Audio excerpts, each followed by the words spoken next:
warahmatullahi wabarakatuh. Halo teman-teman semua, kembali lagi dengan saya Dini Juliani Nurfadila dari kelas 12 TKJ 2. Di kesempatan video kali ini saya akan menjelaskan tentang hasil praktik kerja lapangan yang berjudul yaitu ada cara kerja dan fungsi OTDR atau Optical Time Domain Reflectometer. Selama saya menjalankan praktik kerja lapangan ini, yaitu berada di PT Mandiri Media Data Alfarezi. Pertama-tama kita panjatkan puji dan syukur kehadirat Allah Subhanahu wa Ta'ala yang telah memberikan kesempatan bagi kami selama menjalankan praktik kerja lapangan ini dan juga dapat menyelesaikan laporan ini dengan baik.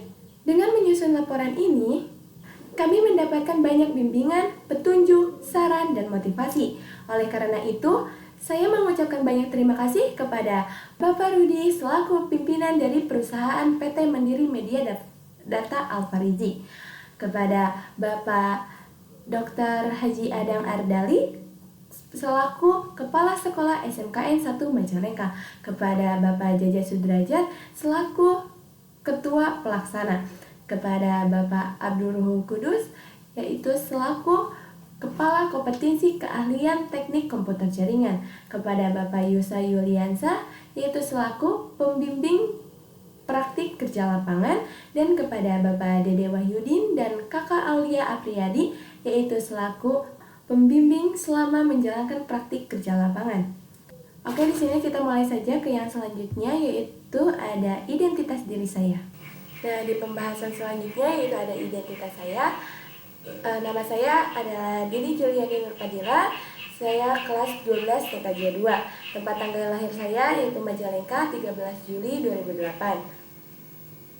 Saya bersekolah di SMKN 1 Majalengka. Oke, kita mulai saja langsung ke presentasinya ya.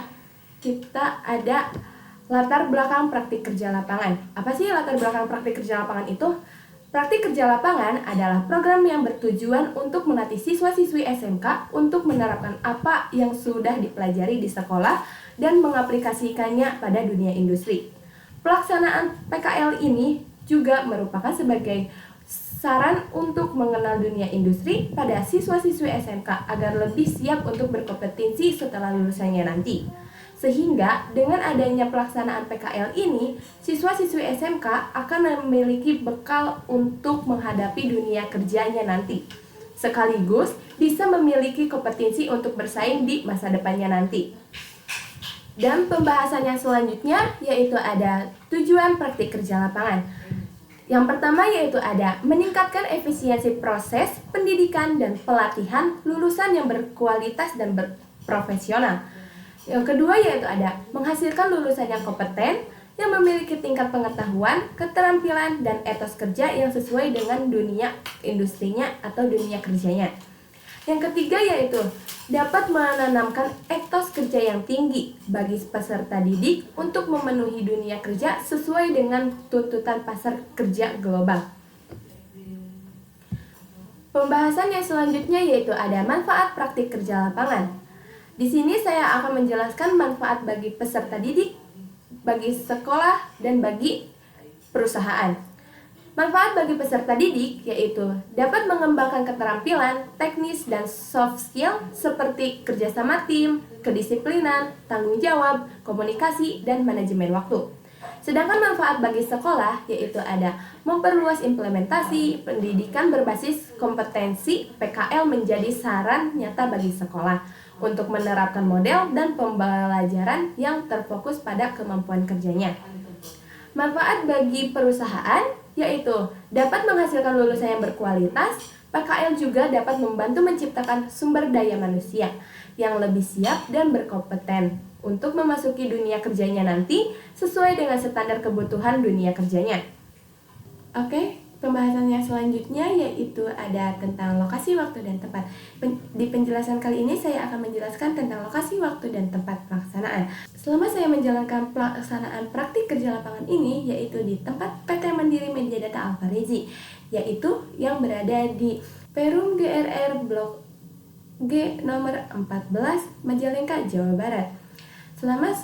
Selama kegiatan praktik kerja lapangan ini di PT Mandiri Media Data Alfarezi dengan ketentuan waktu berlangsung selama 5 bulan. yakni dimulai dari tanggal 1 Juli sampai dengan tanggal 30 November 2025.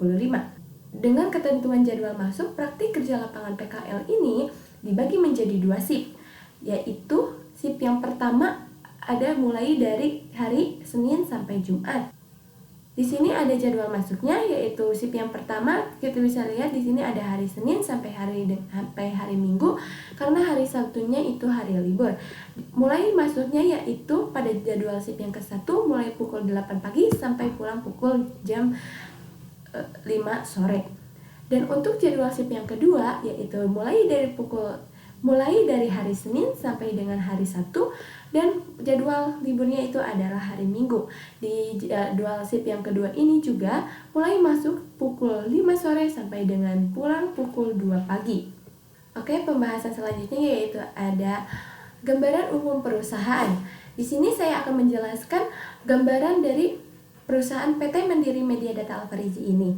PT Mandiri Media Data Alfarizi ini adalah perusahaan swasta yang bergerak pada bidang teknologi informasi dan telekomunikasi, khususnya dalam layanan penyediaan jaringan internet berbasis nirkabel, serta membangun dan pengelolaan infrastruktur jaringan komunikasi.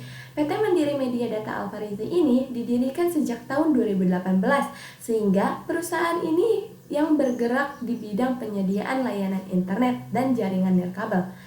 PT Mandiri Media Data ini dipegang oleh Bapak Rudi selaku Direktur Utama di PT Mandiri Media Data Alfarizi ini. Ada juga yaitu karyawan-karyawan yang bekerja di PT Mandiri Media Data Alfarizi ini, yaitu ada A. Muhammad Jaki sebagai admin di perusahaan tersebut, dan ada juga teknisi-teknisi lapangannya, yaitu ada Bapak Dede Wahyudin sebagai teknisi lapangan, ada A. Aulia Apriyadi yaitu sebagai teknisi lapangan, ada Arisi Maulana Hasbi yaitu sebagai teknisi lapangan. PT Mandiri Media Data Alfarizi ini yaitu berada di Perum GRR Blok G nomor 14 Majalengka, Jawa Barat. Sampai saat ini, PT Mandiri Media Data Alfarizi sudah memiliki banyak coverage di berbagai wilayah, terutama yaitu berada di wilayah Majalengka Kota sampai dengan wilayah Indramayu. Oke, pembahasan yang selanjutnya yaitu ada visi dan misi perusahaan. Yang pertama yaitu ada visi dari PT Mandiri Media Data Alfarizi, yaitu ada menjadi jaringan global yang menghubungkan semua orang dan perangkat dunia, meningkatkan kesadaran dan literasi digital di kalangan masyarakat, membuat informasi dan pengetahuan tersedia bagi semua orang kapan saja dan di mana saja. Ada juga yaitu misi dari PT Mandiri Media Data Alfarizi ini, yaitu yang pertama ada mengembangkan dan memperluas jaringan internet untuk meningkatkan aksesibilitas dan kecepatan. Yang kedua, untuk mendorong pengembangan konten dan aplikasi yang inovatif dan bermanfaat bagi masyarakat. Yang ketiga yaitu dapat meningkatkan kesadaran dan literasi digital di kalangan masyarakat. Pembahasan selanjutnya yaitu ada dasar teori. Di sini saya akan membahas tentang OTDR. Nah, apa sih OTDR itu? OTDR atau Optical Time Domain Reflectometer ini menunjukkan redaman atau kerusakan kabel dari serat optik di sebuah jaringan yang dapat dilacak menggunakan alat OTDR. OTDR adalah alat yang digunakan untuk mengukur, mengetahui kerusakan pada serat optik dalam domain waktu. Nah, OTDR ini menganalisis jarak akan insertion loss, reflection yang ada, dan loss muncul pada setiap titiknya. Kemudian, pada layar tampilan OTDR ini akan menampilkan informasi-informasi dari hasil dari analisis. Nah, OTDR ini adalah perangkat lunak yang akan membantu teknisi dalam memahami saat melakukan pengukuran. Pembahasan yang selanjutnya yaitu ada cara kerja di perusahaan.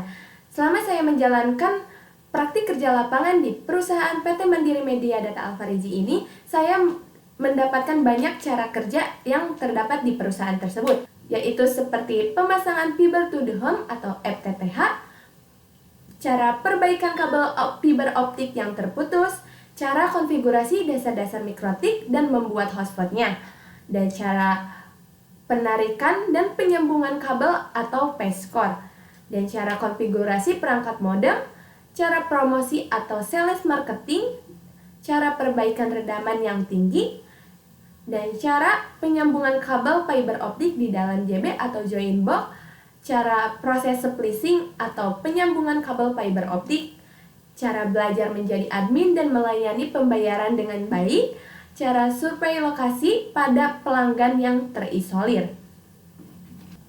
Yang selanjutnya yaitu ada gambaran kerja atau flowchart yang di sini ada flowchart saya. Nah, di pembahasan kali ini ada proses kerja, di mana proses kerja kita akan membahas dari flowchart yang tadi.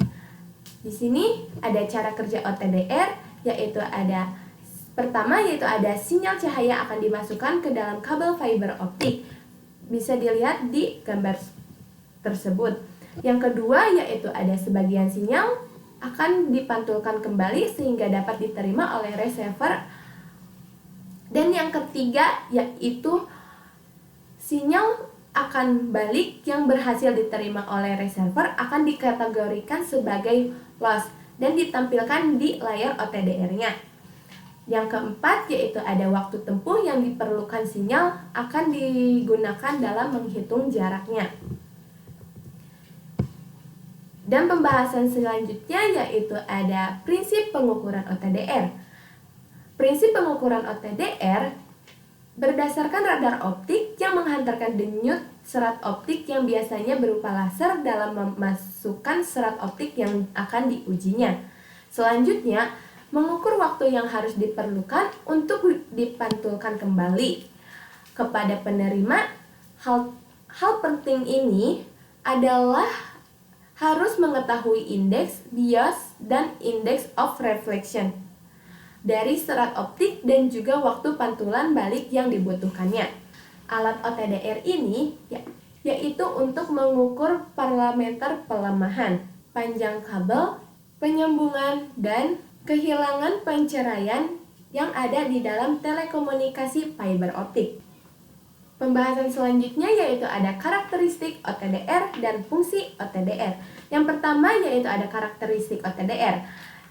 Karakteristik OTDR ini dibagi menjadi 5. Yang pertama yaitu ada mengukur ORL atau Optical Return Loss. ORL ini akibat dari refleksi cahaya yang dikarenakan adanya sambungan kabel atau PESCOR.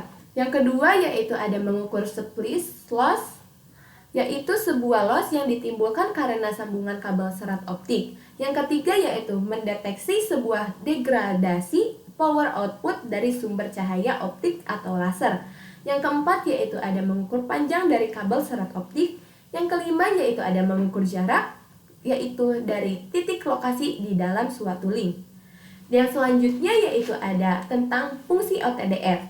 Yang pertama, fungsi dari OTDR yaitu mengukur loss dalam satuan panjang. Loss yang ada pada saat instalasi fiber optik akan mengonsumsi redaman dari fiber optik tertentu yang ada dalam loss.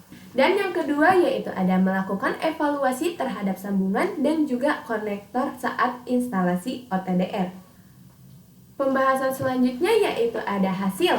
Hasil yang saya dapatkan dari praktik kerja lapangan selama 5 bulan di PT Mandiri Media Data Alfarizi ini, yaitu yang pertama, saya dapat mengetahui pengalaman di dunia kerja. Yang kedua yaitu dapat membandingkan kemampuan yang diperoleh dari sekolah dengan yang dibutuhkan di dunia kerja. Yang ketiga yaitu dapat menambah pengetahuan baru dan mengenal jaringan. Yang keempat yaitu dapat memasang jaringan internet yang berbasis fiber optik. Yang kelima dapat melakukan perbaikan jaringan internet. Dan yang terakhir yang keenam yaitu ada dapat melakukan registrasi modem. Pembahasan selanjutnya yaitu ada faktor pendukung dan penghambat. Yang pertama yaitu ada faktor pendukung. Faktor pendukung yang pertama yaitu ada hubungan antar karyawan yang saling bekerja sama dan menjadi partner yang baik bagi para peserta PKL. Yang kedua, fasilitas yang baik dan cukup. Yang ketiga, tempat PKL terjangkau sarana transportasi. Yang keempat, tersedia tersedianya sarana dan prasarana yang cukup menunjang dalam perkembangan keterampilan siswa dalam melaksanakan PKL. Ada juga faktor penghambat. Yang pertama yaitu ada kurangnya keterampilan dan kreativitas siswa. Yang kedua, terkadang di tempat PKL ini juga tidak ada pekerjaan. Yang ketiga yaitu adanya kesenjangan siswa dalam berkomunikasi khusus dengan karyawan. Pembahasan selanjutnya yaitu ada manfaat yang dirasakan. Manfaat yang dirasakan selama saya menjalankan praktik kerja lapangan dapat menumbuhkan rasa tanggung jawab, disiplin waktu, dan etika kerja. Yang kedua yaitu dapat mengenal lebih banyak lingkungan pekerjaan di dunia industri, khususnya di PT Mandiri Media Data Alfariji. Yang ketiga yaitu saya mendapatkan pengetahuan dan pengalaman baru yang belum pernah diajarkan di sekolah. Jadi kesimpulan saya selama menjalankan praktik kerja lapangan ini bahwa praktik kerja lapangan ini sangat bermanfaat bagi siswa-siswi SMKN maupun bagi pihak dunia industri. Selain itu juga, kegiatan praktik kerja lapangan ini menjadi tempat di mana untuk siswa-siswi SMK untuk mengasah keterampilannya mereka khususnya pada dalam hal praktik, di mana mereka dapat belajar secara lebih luas mengenai dunia industri atau dunia kerjanya saat nanti setelah lulusan, serta dapat melatih untuk siswa-siswi menjadi generasi muda yang bertanggung jawab dan profesional. Dan yang selanjutnya di sini ada lampiran atau dokumentasi selama saya menjalankan praktik kerja lapangan di PT Mandiri Media Data Alfariji. Di sini ada pengukuran cek OTDR, dan yang kedua yaitu ada pengukuran redaman yang naik. Yang ketiga ada proses splicing di rumah user atau penyambungan kabel serat optik, dan yang terakhir yaitu ada registrasi modem. Cukup sekian presentasi praktik kerja lapangan ini yang dapat saya sampaikan. Saya berharap presentasi ini dapat memberikan gambaran tentang pengalaman saya selama praktik kerja lapangan. Dan juga saya berharap presentasi kali ini bisa bermanfaat bagi kita semua. Terima kasih.